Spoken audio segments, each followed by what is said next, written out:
Hello అండి, అందరికీ నమస్తే. ఈరోజు అయితే మిల్ మేకర్తో బెండకాయ వేపుడు అయితే చేయబోతున్నాం. చాలా అంటే చాలా టేస్ట్ ఉంటుందండి. మిల్ మేకర్ని అయితే మంచిగా నానబెట్టి ఇలా అయితే మంచిగా ఫ్రై చేయాలండి.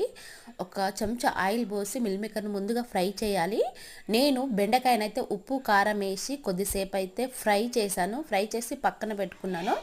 మిల్ మేకర్ తీసేసుకొని మిల్ మేకర్ని అయితే ఆయిల్లో కొద్దిసేపు వేంపాక తర్వాత బెండకాయలను అయితే వేసానన్నమాట. చూడండి, ఇలా మంచిగా మొత్తం కలపాలి. బెండకాయ వేసిన తర్వాత చాలా అంటే చాలా టేస్ట్ ఉంటుందండి. ఇంకా దానికి తగినంత కొంచెం కారం వేసేసుకోవాలి. అలాగే కొంచెం ఉప్పు కూడా దానికి సరిపడా వేసేసుకోవాలి. ఒకసారి మంచిగా కలపాలండి. చూడండి ఎంత బాగా కనిపిస్తుందో, చాలా అంటే చాలా బాగా కనిపిస్తుంది కదా. టేస్ట్ కూడా చాలా అదిరిపోతుందండి.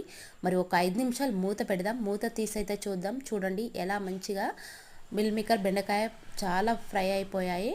కొంచెం దించే ముందు గరం మసాలా వేసి కొత్తిమీర వేసి తిన్నామంటే